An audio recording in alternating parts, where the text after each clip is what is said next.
There are 86,500 seconds in a day. No more, no less. Oh my god. Although it might not always feel like that. Oh, what the fuck? But as the clock ticks down each day, do you ever think about how much each second is worth?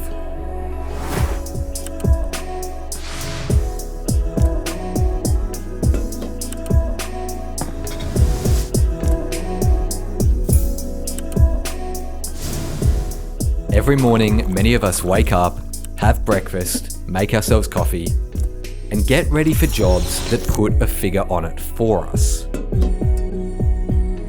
We can see exactly how much a year, week, or hour of our life is worth. And while you may or may not agree with whatever that figure is, time to see how much I got paid. I'm sure you can agree with this. Your time is worth something. And you would never just trade it away for nothing, right? Hey, I got a pay rise. Well, what if you already are? Be honest, how many times this week has that little voice in your head reminded you about all the new things you need to buy? Or if you happen to live in a house like mine, that voice might sound a little something like this. Babe, I think we need a new TV.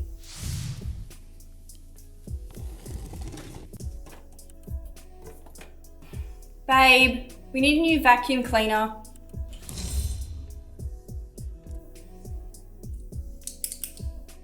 Babe, we need a new hair straightener. It seems almost normal in our modern world to want new things, better things, to just have more and more things. And it's not surprising either. We live with devices in our pockets that show us people similar to us, just with all the things that we don't have. Expensive clothes and luxury cars, the latest tech and gadgets, holidays to outrageous and exotic locations. And we feel like we need to keep up. This guy's really got it figured out.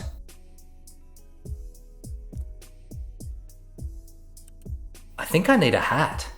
But of course, all this new stuff is expensive, and we want it now. So we put it on a credit card.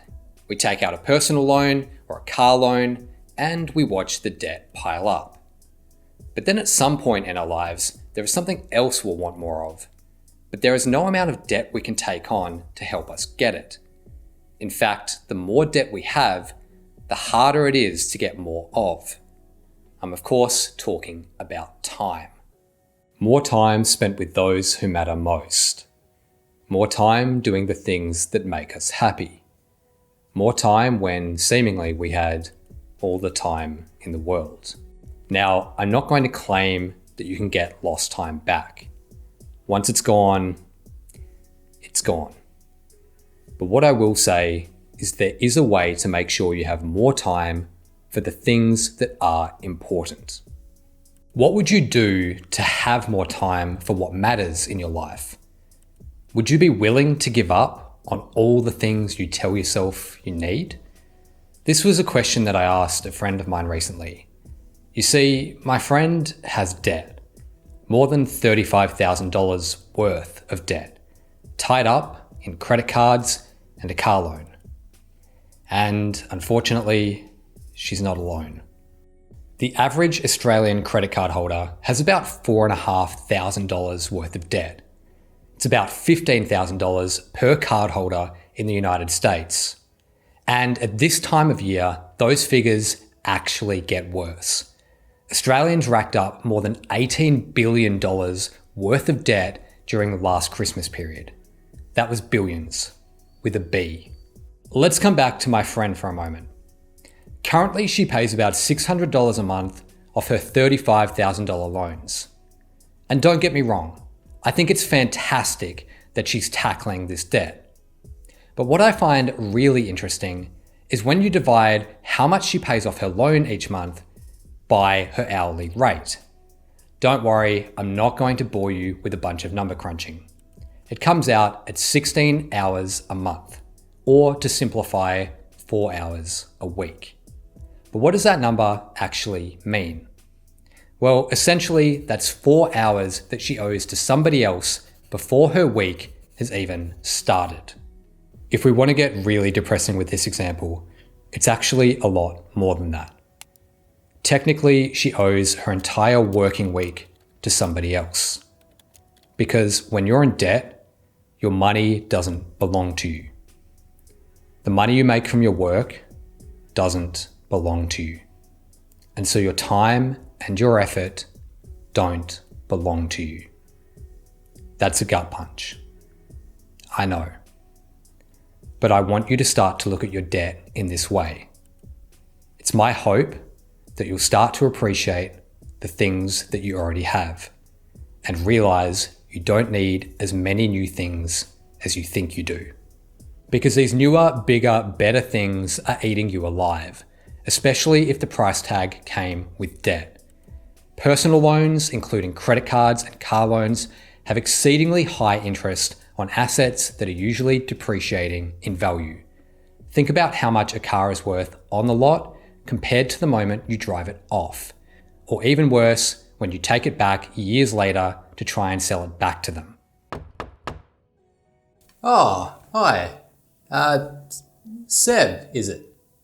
Come in, have a seat. What can I do for you today? I want to sell my car and I'm just after a quote. No problem at all. What kind of car is it and how old is it, roughly? It's the Holden Trax out the front. I bought it 3 years ago for about $14,000. I think it's the 2014 model, if that helps. Okay, no problem at all. Well, look, I'll just have a quick look at what we can offer. So, Holden Trax, and it was 2014 model. Yeah. Okay.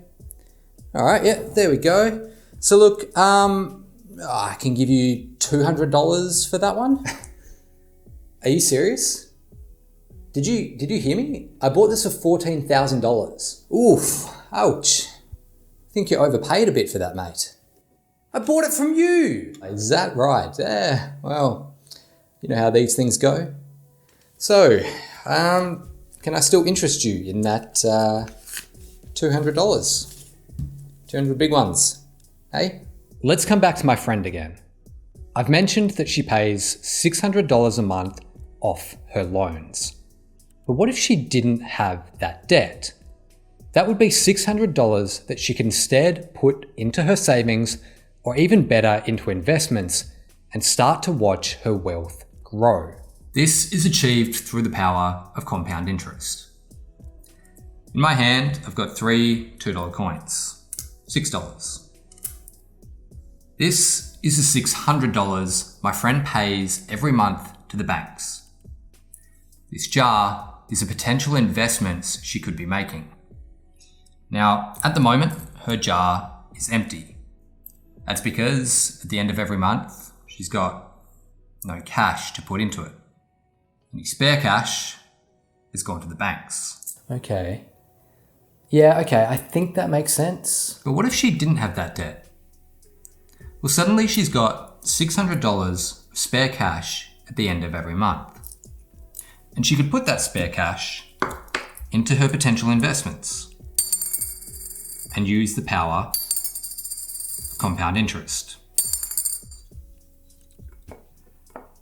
Let's say she decided to invest into an exchange-traded fund that tracks the Australian market. And let's say hypothetically that that investment returns 5% to her every year. Okay, all right, you've lost me. Too many complicated numbers and finance terms. Just get to the point. How is this going to make her more money? Well, every year her investment earns interest. So at the end of year one, her $600 has earned her $30. Right. So she earns $30 a year from that investment. How is that going to build her wealth? Because she's not just earning $30. She's earning more than that. In year 2, she'll earn $31.50. In year 3, it's up to $33. Every year, it's a little bit more. That's the power of compound interest. All right. Okay. I'm lost again. How is she earning more money every year? To understand this better, let's look at the $30 she earned in year 1. By year 2, this money is now working for her. Like her original investment of $600, this $30 is now also earning interest. By year 3, what she earned in years 1 and year 2 are now working for her. Can you start to see the pattern emerging? The interest earns interest, which earns interest, which earns interest. Think of it like a snowball rolling down a mountain, getting bigger and bigger until it becomes an avalanche. So, if she left this investment for the next 10, 20, 40 years, when she came back to it, her money would have grown exponentially.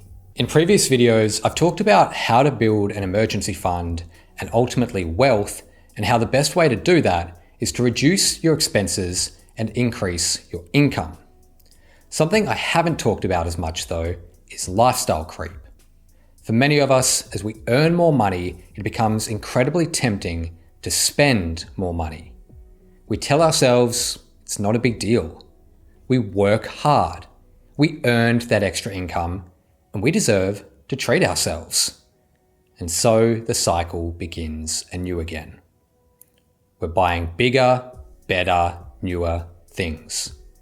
And before we know it, once again, we're spending more than we make. Upgrading your lifestyle is one of the biggest traps you can fall into, especially if you're trying to get rid of debt.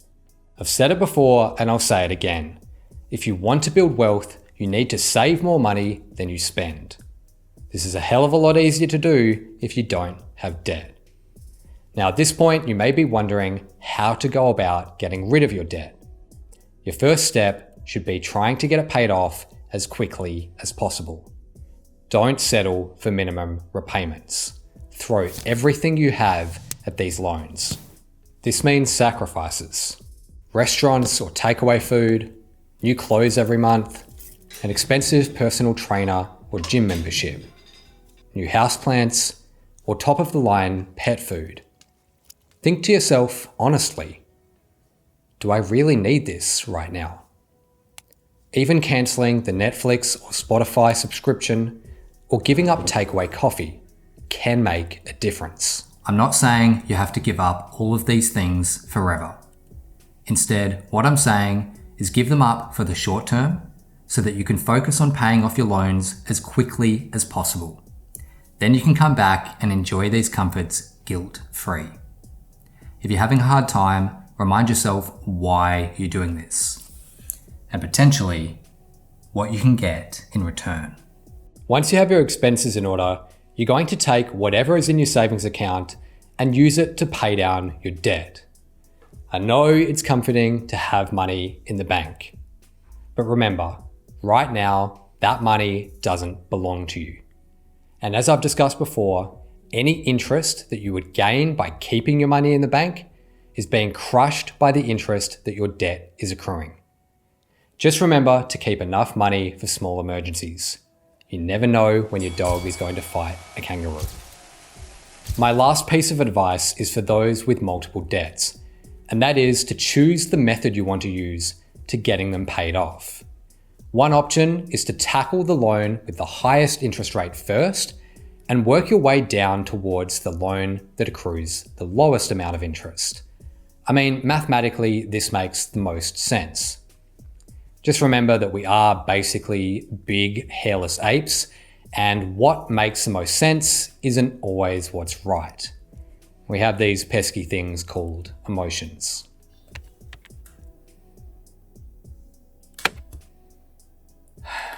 Alrighty, just like that, first $1,000 paid off. Woo! Now, just got $9,000 left to pay.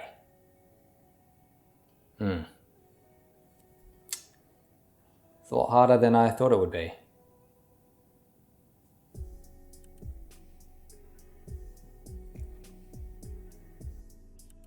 Maybe I'll do some online shopping.